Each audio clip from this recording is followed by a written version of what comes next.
Hi, and welcome back. I'm Meg Dendler, and we're getting towards the end of our read aloud here of Why Kimba Saved the World. We're on chapter 21. It's called Time for Action. Sitting in the computer chair, staring at the black screen, Kimba knew the moment had arrived. She was going to have to act and live with whatever choice she made. Getting into the computer should not be a problem. Mama always left it on at night. Kimba had watched the whole process hundreds of times, though she had only really paid attention to it all for the last few days. As soon as Kimba tapped on the big long key on the keyboard, just like she had seen Mama do, the computer screen lit up, and there it was, exactly the page she needed. It must have been the last thing Mama did before she went to bed. Kimba took a deep breath. Using the mouse like she had seen Mama do, Kimba moved the marquee thing over the empty spot where the code word needed to be added. It was a little trickier than she had anticipated, but she finally got it moved over the line. Pressing down gently, she clicked it into place. Then slowly and carefully, using the tip of her claw, she tapped the code keys in the order she had memorized. Kimba Baby. Just typing Mama's special name for her as a part of this invasion mission felt like a terrible thing to do. But getting into the account wasn't all that was required.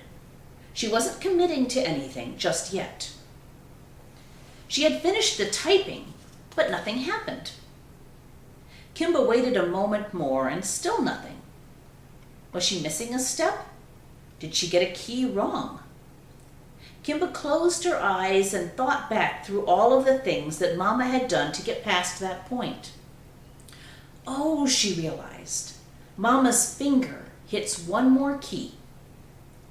Enter, she tapped. And she was in. The computer screen changed to show lots of words and photos. Happy people smiling at Kimba. Happy people who had no idea what was going to happen this evening. And there it was in the upper corner of the screen. An invitation. Cats are awesome, it read. Will you be attending? The choices were yes, no, and maybe. Kimba knew that she was supposed to move the mouse thing and click on yes. That was the first step. It seemed like such a little thing, but what she would really be saying is, yes, I'm willing to let strange cats take over the world with drastic consequences I don't understand. Whatever choice she made at this moment, she was going to have to betray someone. Who would it be? She was a cat, after all.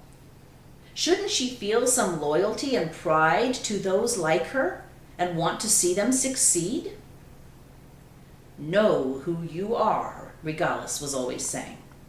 Well, who am I, thought Kimba. House cat? Secret alien agent? Maybe she needed to look at the question in a different light. Whom did she trust the most? Mama and the family? Or Regalis? Who am I, she pondered. Who is my family? And whom am I loyal to? Kimba looked around the room carefully. No mirrors. There was no way that Regalis or his unseen team could see what she was doing. Do you accept the invitation? Yes? No? Maybe? Kimba stared at the screen. Then she noticed the largest picture of all. It was a picture of her own white, furry face. She looked sleepy and her tongue was sticking out just a little bit. It was the picture Mama was using on her own personal page, a picture of her Kimba baby. That was all she needed to see. She knew what she had to do. Regalis had said that it was a cat's duty to live with humans and study them. But there was more than a duty of some kind behind why Kimba and Hiro lived with their humans. They were her family, the only family she had ever known, much more so than any big, scary gray cat in a mirror ever could be. She would not risk her family. Kimba moved the mouse into position. With one swift tap, she decided. Then she hopped down to the window ledge to look out the window and to wait and see what would happen next. And that picture of Kimba that talks about is right here in the book. I'll post it up at the end of the video. I hope you'll come back next time to help wrap up the book. See you then.